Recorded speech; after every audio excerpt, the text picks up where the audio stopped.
Hello friends, welcome to book hype educators. आज हम लोग डिस्कस करने वाले हैं चाइनीज़ गुड्स को इंडिया में बॉयकॉट करने का इशू, और साथ ही साथ हम लोग ये भी डिस्कस करेंगे कि क्या चाइनीज़ गुड्स को इंडिया में बॉयकॉट करना सच में पॉसिबल है। चलिए स्टार्ट करते हैं। इशू की स्टार्ट हुई थी ये 5 मई 2020 को, जब चाइनीज़ आर्मी इंडिया के गलवान वैली जो लद्दाख में है वहाँ घुस गई थी, और वहाँ पर इंडिया और चाइनीज़ आर्मीज़ के बीच में छोटी मोटी झड़पें हुई थी, और फाइनली इंडिया के 10 जवान वीरगति को प्राप्त हुए थे और चाइनीज़ सोल्जर्स भी कुछ मारे गए थे।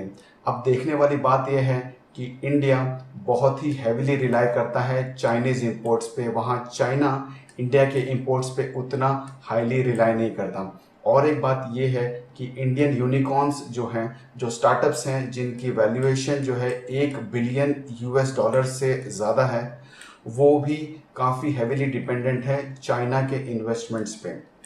चलिए हम अब डिटेल में देखते हैं कि क्यों चाइनीज़ गुड्स को बॉयकॉट करना अभी फ़िलहाल फिजिबल नहीं है इंडिया के लिए। अब हम कंपेयर करते हैं चाइना और इंडिया के ट्रेड को। ये जो चार्ट है, यहाँ पे बताया गया है कि इंडिया ने अपने टोटल एक्सपोर्ट्स में से चाइना को कितना एक्सपोर्ट किया है और अपने टोटल इंपोर्ट्स में से चाइना से कितना इंपोर्ट किया है। सिमिलरली यहाँ पे भी बताया गया है कि चाइना ने अपने टोटल एक्सपोर्ट्स में से इंडिया को कितना एक्सपोर्ट किया है और चाइना ने अपने टोटल इंपोर्ट्स में से इंडिया से कितना इंपोर्ट किया है। तो अगर 2015 की बात करें हम, तो इंडिया ने अपने टोटल 100% एक्सपोर्ट्स में से 3.9% जो था एक्सपोर्ट्स का पोर्शन, वो चाइना को एक्सपोर्ट किया था, और अपने टोटल 100% इंपोर्ट्स में से 13.5% वो चाइना से इंपोर्ट किया था। 2016 में 3.4% था ये एक्सपोर्ट का परसेंटेज चाइना के लिए, और 16.2% था इन चाइना से इंपोर्टेड परसेंटेज। 2017 की बात करें तो 3.7% एक्सपोर्ट किया गया था चाइना को, और 15.9% हमने चाइना से इंपोर्ट किया था। 2018 की बात करें तो 4.4% ऑफ टोटल एक्सपोर्ट्स हमने चाइना को एक्सपोर्ट किया था, और 16.4% ऑफ टोटल इंपोर्ट्स हमने चाइना से इंपोर्ट किया था। 2019 की बात करें तो टोटल एक्सपोर्ट्स में से 5.1% इंडिया ने चाइना को एक्सपोर्ट किया था, और टोटल इंपोर्ट्स में से 13.7% इंडिया ने चाइना से इंपोर्ट किया था। अब हम देखते हैं चाइना ने इंडिया को कितना एक्सपोर्ट किया था और कितना इंपोर्ट किया था।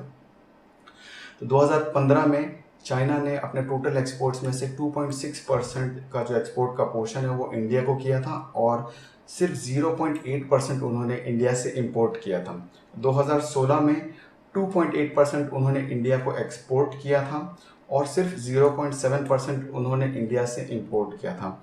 यही हाल था 2017 में भी, जब उन्होंने 3.0% उन्होंने इंडिया को एक्सपोर्ट किया था, और 0.1% उन्होंने इंडिया से इंपोर्ट किया था। अब 2018 में भी देखें तो ये फिगर सेम ही था। 3.1% उन्होंने एक्सपोर्ट किया था इंडिया को, और इंपोर्ट उन्होंने किया था 0.9%। 2019 में यानी पिछले साल उन्होंने 3.0% अपने टोटल एक्सपोर्ट्स में से एक्सपोर्ट किया था इंडिया को, और अपने टोटल इंपोर्ट्स में से उन्होंने सिर्फ 0.9% इंपोर्ट किया था इंडिया से। तो ये अगर हम चार्ट देखें तो हमें ऐसा लगता है कि थोड़ा सा चाइना का पलड़ा यहाँ भारी है। अब हम देखते हैं इस साल यानी फाइनेंशियल ईयर 2020 में अभी तक का क्या हाल है। अगर हम देखें तो इस साल चाइना ही हमारा सबसे टॉप ट्रेड पार्टनर उभर के आ रहा है।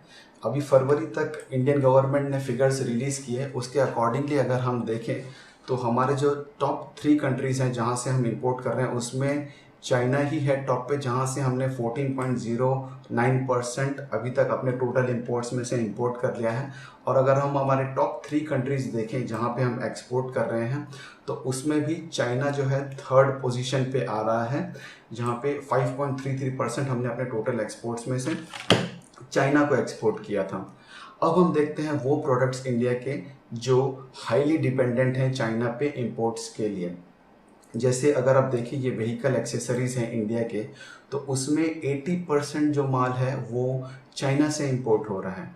इंडिया के जो एंटीबायोटिक्स हैं वो भी 76.3% वहाँ का जो माल है वो चाइना से इंपोर्ट हो रहा है। सिमिलरली नाइट्रोजन कंपाउंड्स में भी अराउंड 70% है जो वो चाइना से इंपोर्ट हो रहा है। डायोड्स एंड ट्रांजिस्टर्स में 65% के आसपास आप मान सकते हैं। Tubes pipes of iron and steel में भी अराउंड 60% का है इंपोर्ट।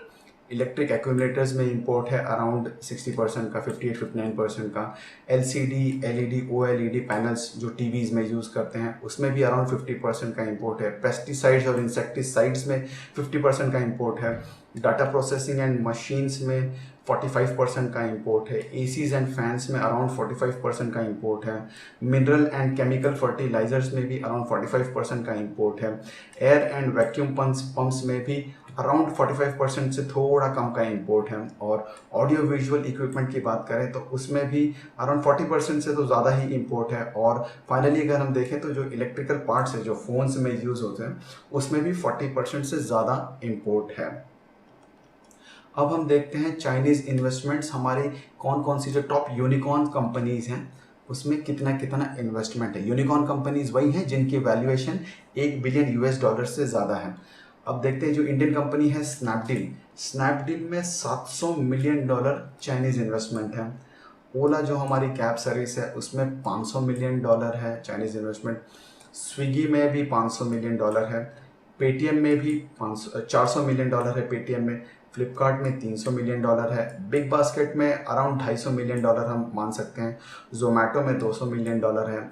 हाइक ऐप में है अराउंड $150 मिलियन।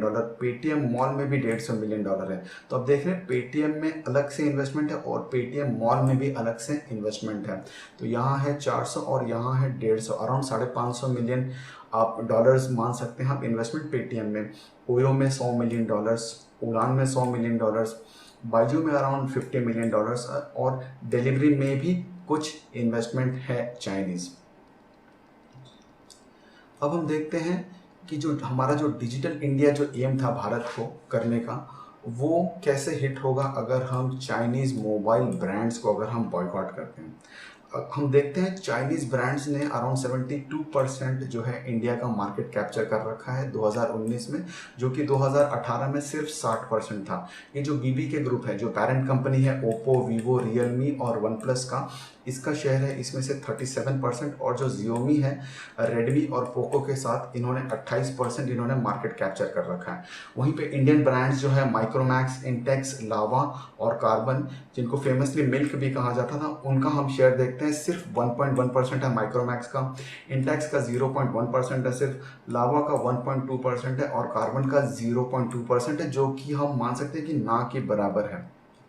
अगर हम देखना चाहते हैं कि इंडिया में कितना एक्सपोनेंशियल ग्रोथ हुआ है स्मार्टफोन मैन्युफैक्चरिंग का, तो कुछ सालों पहले सिर्फ इंडिया में सिर्फ 2 फैक्ट्रीज थी जो कि आज बढ़ के 258 फैक्ट्रीज हो गई हैं, जिनके साथ साथ ही बहुत सारा $1 बिलियन का इन्वेस्टमेंट आया है इंडिया में और उसके साथ साथ बहुत ही डायरेक्ट और इनडायरेक्ट जॉब्स भी बने हैं इंडिया में। अब देखते हैं क्रिकेट पे क्या इम्पैक्ट होगा। तो बीसीसीआई ने अभी फ़िलहाल ही वीवो का जो आईपीएल स्पॉन्सरशिप है उस कॉन्ट्रैक्ट को ख़त्म करने से मनाही दे दी है। बीसीसीआई का कहना है कि उनको हर साल 450 करोड़ रुपए मिलते हैं वीवो से आईपीएल की स्पॉन्सरशिप में। तो कुल मिला के ये 5 साल का जो कॉन्ट्रैक्ट था इसमें 2200 करोड़ रुपए वीवो को मिले थे। उसमें से 42% जो है वो टैक्स आता है गवर्नमेंट को, जो इंडियन गवर्नमेंट इंडियन पब्लिक पे स्पेंड करती है। तो इसका मतलब ये हुआ कि अगर हम वीवो की स्पॉन्सरशिप लेते हैं तो वो इंडिया को फाइनली वो सपोर्ट ही कर रहा है। और बीसीसीआई का ये भी कहना है कि अगर हम चाइनीज़ कंपनी को किसी भी क्रिकेट स्टेडियम को अगर हम बिल्ड करने का कॉन्ट्रैक्ट देते हैं तब हम चाइनीज़ इकोनॉमी को ग्रो करने का चांस दे रहे हैं, लेकिन हमने कोई भी ऐसा कॉन्ट्रैक्ट चाइनीज़ कंपनीज़ को नहीं दिया। जैसे जो मोटेरा में जो वर्ल्ड का सबसे लार्जेस्ट क्रिकेट स्टेडियम बना उसका कॉन्ट्रैक्ट इंडियन कंपनी एलएनटी को दिया गया था। जितना भी क्रिकेटिंग इंफ्रास्ट्रक्चर बना है हमारी कंट्री में उसमें से एक भी कॉन्ट्रैक्ट हमने चाइनीज़ कंपनी को नहीं दिया है। तो हम फाइनली देखते हैं कि इसका सोल्यूशन क्या है। तो जिंगोइज्म और हाइपर नेशनलिज्म जो अभी फ़िलहाल अभी चल रहा है कंट्री में, वो इस प्रॉब्लम का सोल्यूशन नहीं है। इस प्रॉब्लम को अगर हमें सॉल्व करना है तो डायलॉग और कंसल्टेशन से ही सॉल्व कर सकते हैं, यानी बातचीत से। हमें इंडियन कंपनीज़ को एनकरेज करना है कि वो चाइना के इंटरनेशनल इंपोर्ट एक्सपो में जाकर पार्टिसिपेट करें ताकि दोनों के बीच के बॉन्ड्स स्ट्रेंथन हो। और हमें ये मानना पड़ेगा कि चाइना बहुत ही इम्पॉर्टेंट रोल प्ले करता है हमारे इंडिया की ग्रोथ में। और स्ट्रॉन्ग इंडिया और चाइनीज़ रिलेशन जो है वो सिर्फ इंडिया के लिए ही हेल्पफुल नहीं है बल्कि चाइना के लिए भी हेल्पफुल है। इसके अलावा साथ साथ पूरे साउथ एशियन रीजन और पूरी दुनिया के लिए भी हेल्पफुल है। दोस्तों, अगर वीडियो पसंद आया होगा तो आप प्लीज़ इसको लाइक और शेयर करें। हम लोग कल मिलेंगे फिर दूसरे वीडियो के साथ। Thank you.